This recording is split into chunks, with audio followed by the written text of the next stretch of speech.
funnels are going to change. Social media is going to change. Ad platforms are going to change. But what's never going to change is the fact that no matter what product, what service, or what offer you have, it is serving a need of a human being. And the more complication that's added on top of that, the more that gets in the way of you actually having success both for them and for you.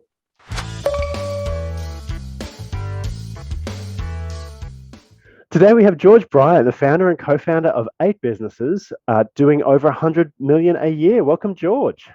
Thanks for having me, man. I'm stoked to be here. Yeah, it's awesome to have you. Now we're interested. Tell us a bit about you, about your business empire.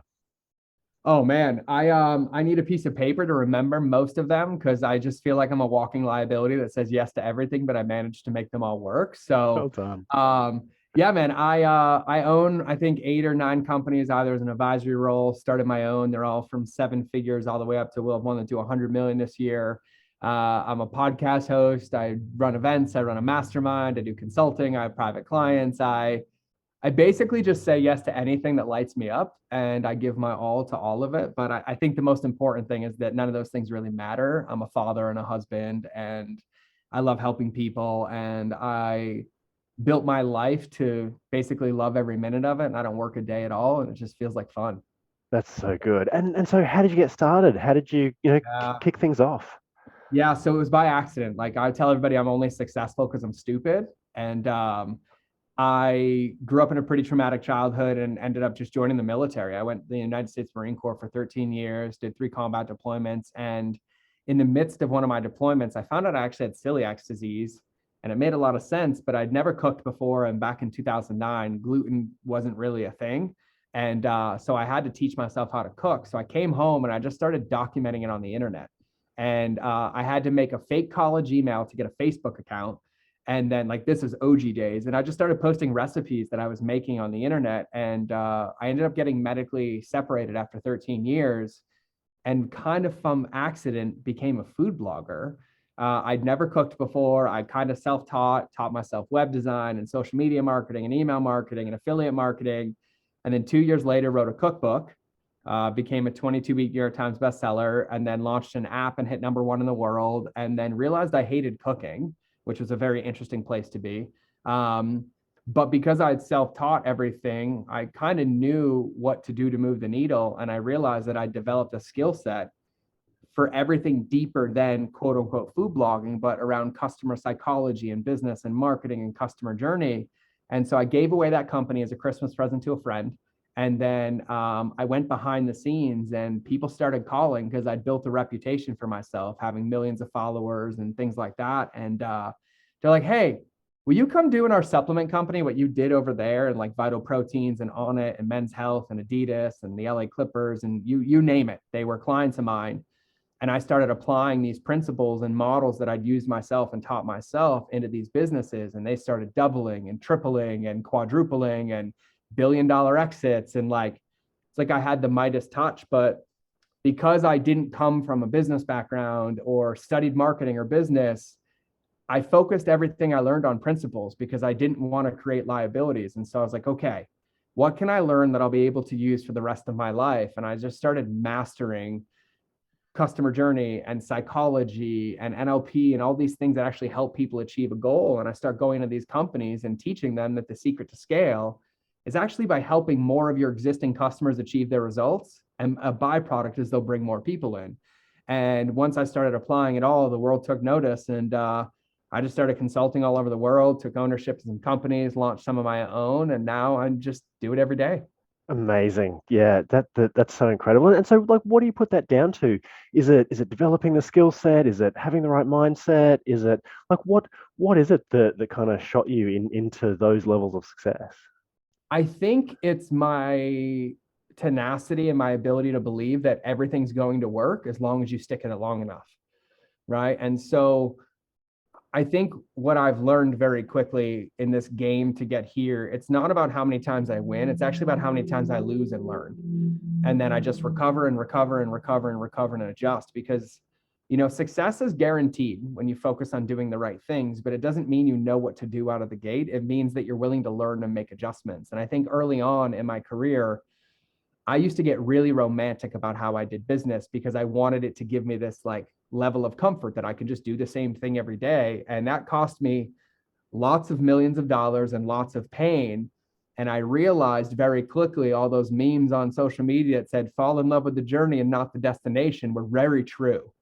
And once I started to understand that this was just a massive game that has to be fun, you have to have your heart in it, you actually have to care.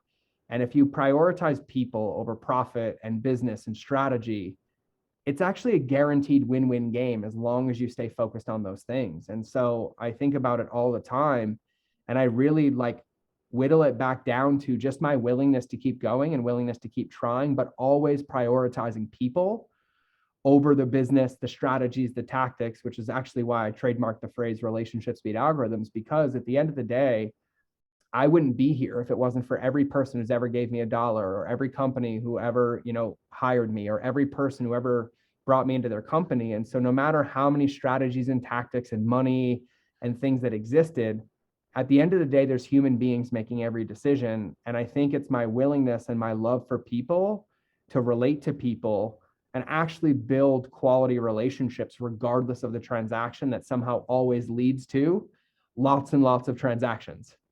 I love that. And so, like, at what point did you kind of realize, hey, the relationship beats the algorithm? Oh, after I lost everything. Yeah. Okay, yeah. I love when it. uh when I started in digital marketing, I will say I did everything wrong. I was the king of like upsells and disconnections and funnels and all these things. And I had a coach say, "Yeah, you have success on paper, but do you see the trail of dead bodies behind you?"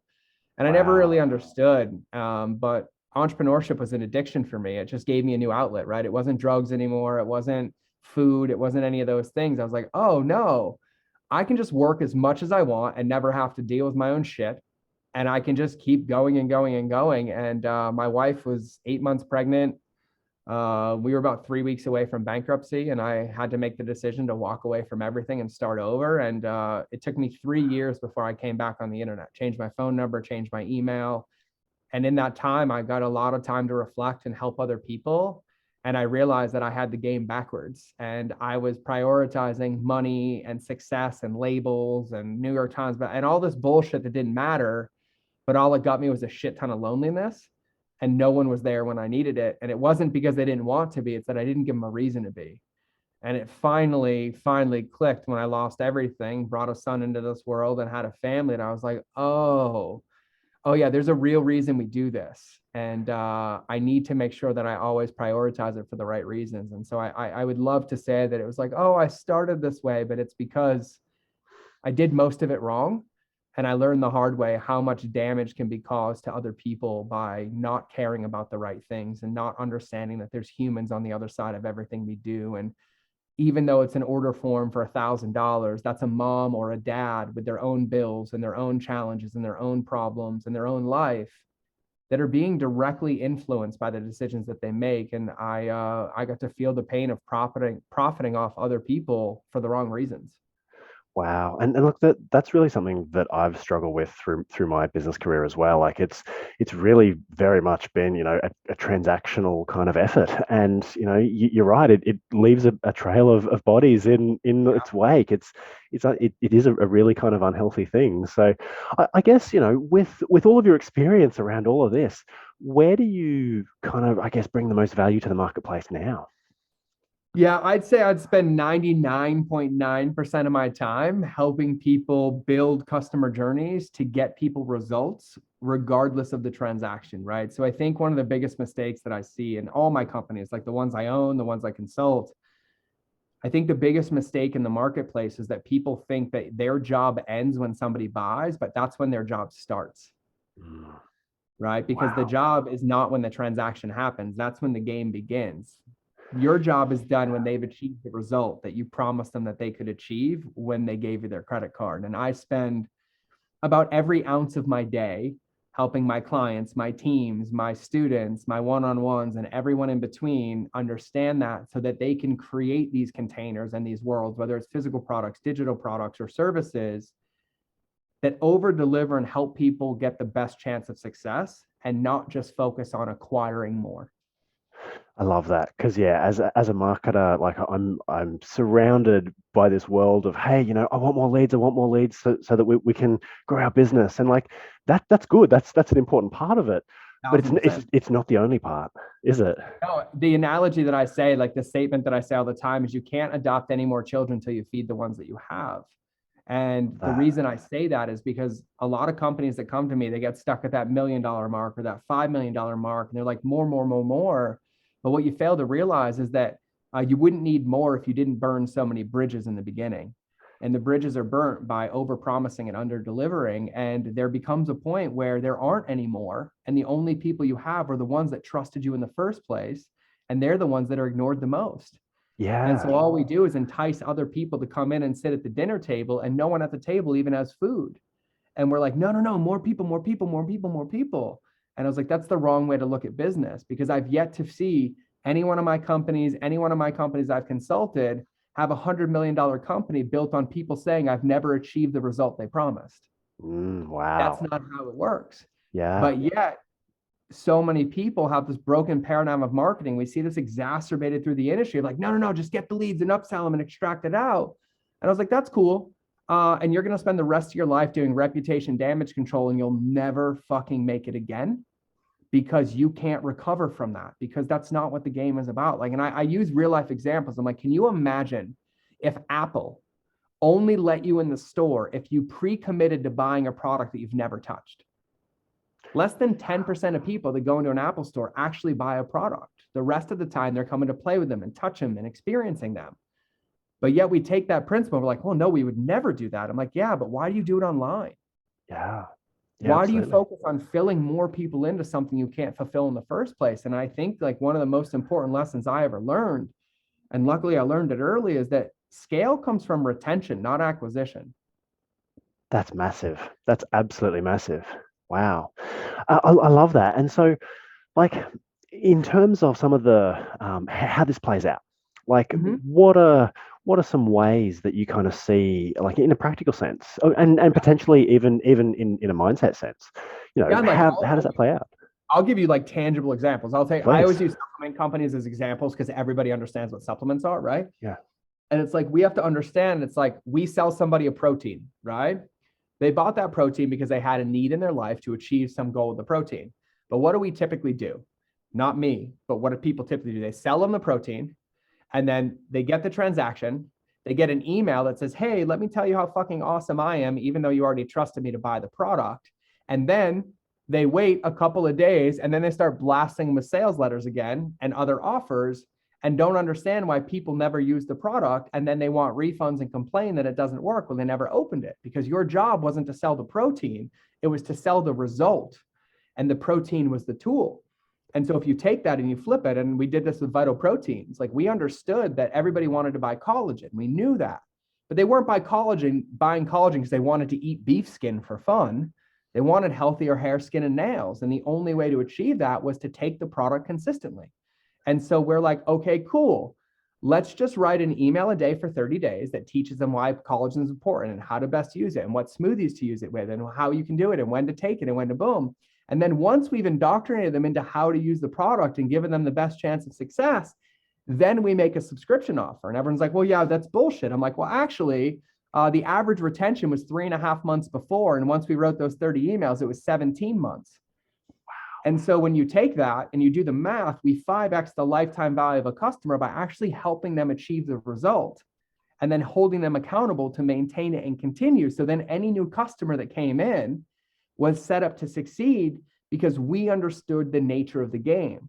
And so when you think about this, it's like, think about how many products or services that we buy and we expect an experience. And yet what we get is this product with no manual, no instructions, and no fucking clue how to use it. And then they put it on us to go find the answer. But all we do is get frustrated and upset. We return it, we don't use it. And then if our friend's like, hey, you ever use that product? And you're like, oh my God, it's horrible, I would never buy it. But the truth is you never used it. Absolutely. We Absolutely. didn't give them a reason to talk about it Yeah. positively because we didn't help them achieve the goal. Because whether we understand it or not, when somebody buys something from you, they have a subconscious expectation that you hold them accountable to achieving their desired result. It doesn't mean that they want you to do it for them, but they want you to create a container that gives them the best chance of success. And it's like, think about Apple. Can you imagine if Apple just sold the phone and didn't help you set it up, or have your old phone transition, or have a very easy user manual, enable Siri, enable Finger ID, enable blank, enable blank? It's all done by design because it's holding you accountable to the experience that you signed up for and then helping you maximize that. And then you become an Apple addict. Yeah, which is an absolute massive shift from, hey, buy my stuff, to, hey, we're with you on this journey. We're going to help you achieve the results. And as a result, we're going to provide more value in the marketplace than anybody else. Well, and Which like I the love that. reason, and tactically, and the reason I say this is this was 2018. I read this study. In 2018, 86% of marketing was word of mouth. In 2018. And the Wow. average consumer gives 8 to 10 brand recommendations or non-recommendations in a 60-second conversation. And so can you imagine how people are talking about you, your product, or your service when they come to buy something from you, and then the first thing you do is try to sell them something else? I want you to fast forward to that dinner conversation when they're at their friends and wonder what they're saying, and then change it and imagine what they would say if you actually took the time to not handhold them or be codependent with them, but create a journey that actually helped them maximize their result. How much more they would talk about you positively, how many of their friends would know about it, right? You think about like moms that go to a park for a workout, right? I'm sure there's plenty of parks where you are, and they roll up for their Saturday morning workout. They get their kids in the stroller. They're giving 8 to 10 brand recommendations off default, whatever cup of coffee they're drinking, what stroller they're in, what bag they're in, what workout clothes they're in, what shoes they're in. And then they're bonding over what they did last night. Oh my God, your skin looks amazing. What are you using, right? And when you start to change the lens to understand that we're the ones that determine how people talk about us based on the journeys that we design, you unlock the keys to the kingdom to make any result you want achievable instantly. I love that. Yeah, absolutely. And so, like, what role does content play in that transformative process from, transaction to relationship? Yeah. I think it matters depending on the product, the service, the offer, or whatever the promise is. But content is really like unlimited information of value, right? So Jonah Berger in his book Contagious talks about this.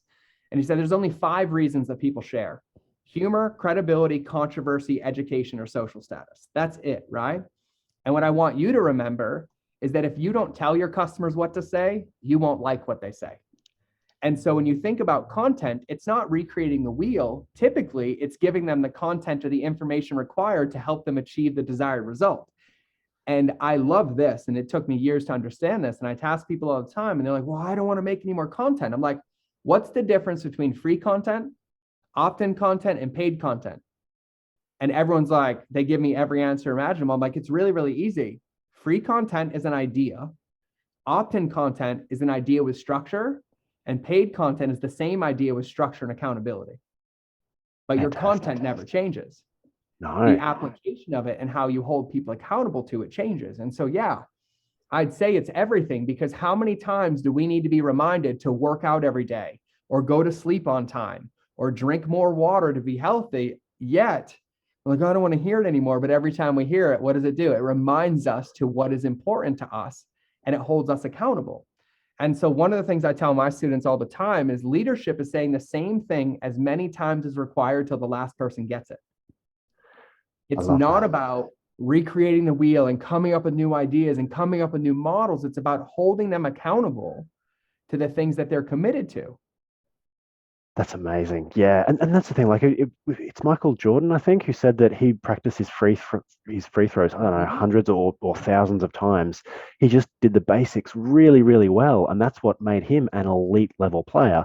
And we have to remind our clients to, Yeah. to do those basics, to stick with it, to stick with the program, to use the products, to use the services, to make Yeah. sure that they're tackling these basics. I love that.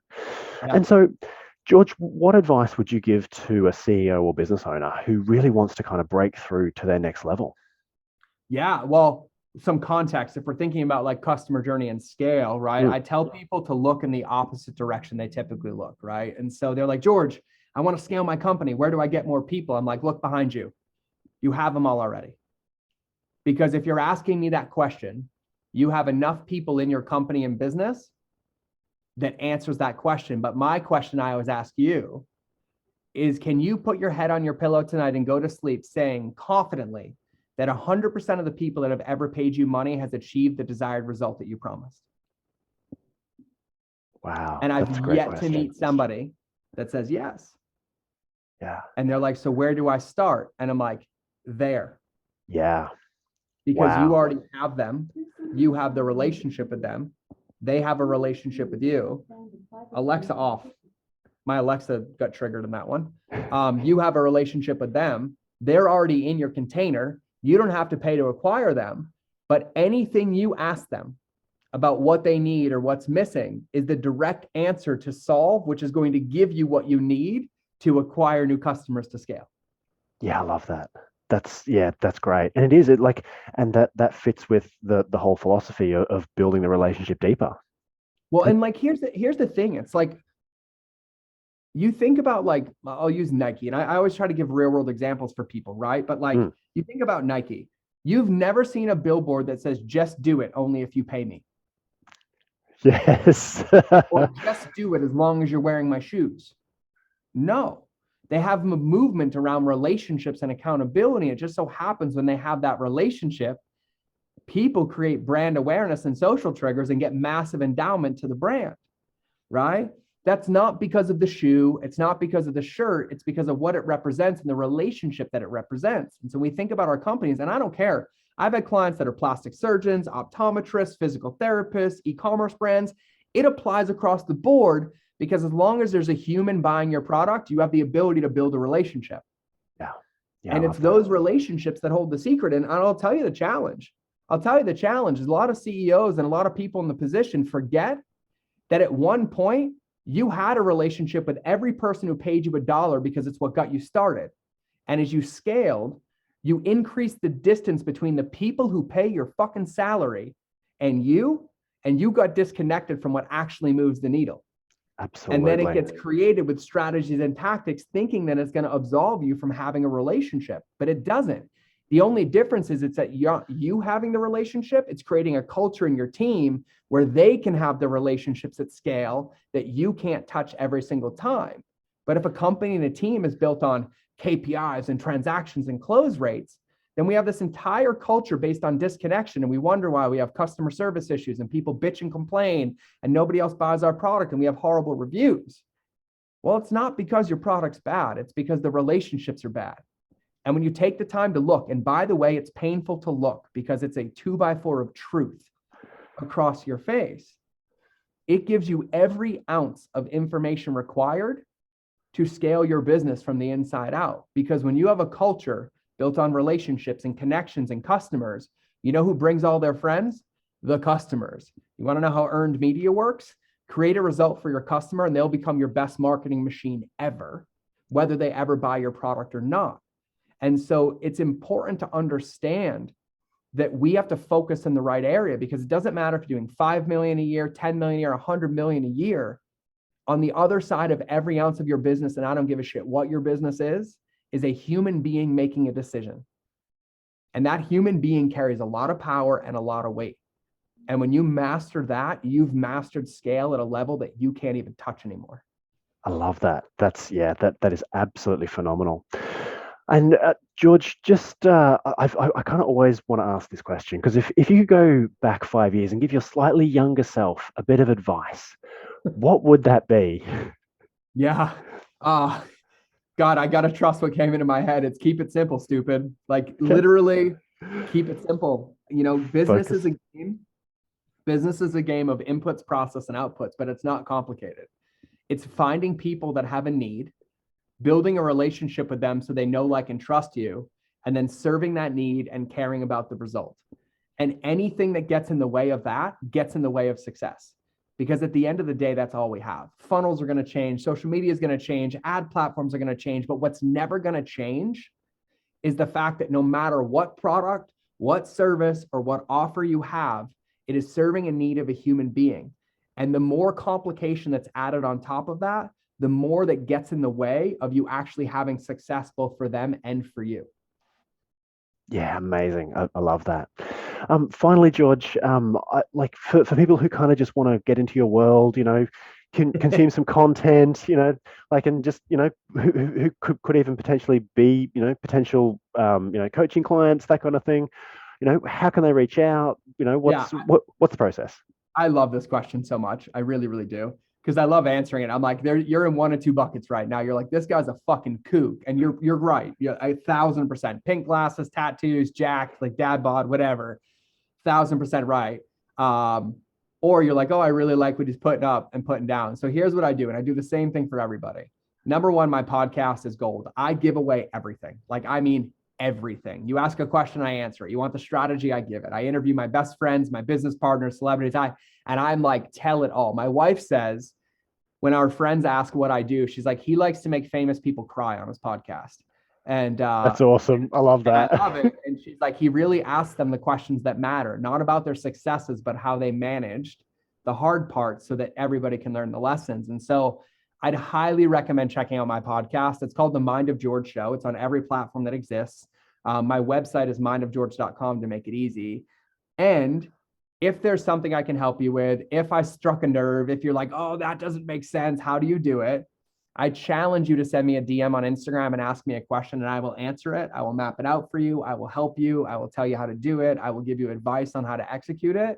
You just have to ask me the question. So my Instagram is It's George Bryant. The it's is in it. So it's ITSGeorgebryant, and shoot me a message on Instagram. I will respond on video. I will answer your questions. If I can help you in any way, if I have a resource for you, a book for you, or anything I can do to serve a need or a challenge in your business or life, just reach out and I will gladly have myself or my team help you. Amazing. George, thank you so much for coming on the show. We really appreciate the value that you've given. It's been phenomenal. Oh, dude, I love it. It's like, I feel like I just got off like an F1 race. It was so fast. It was good. Like, I'm all amped up now. Well done. It's great. It's great. Thanks for having me, man. Appreciate it. Thanks so much, George. Yep.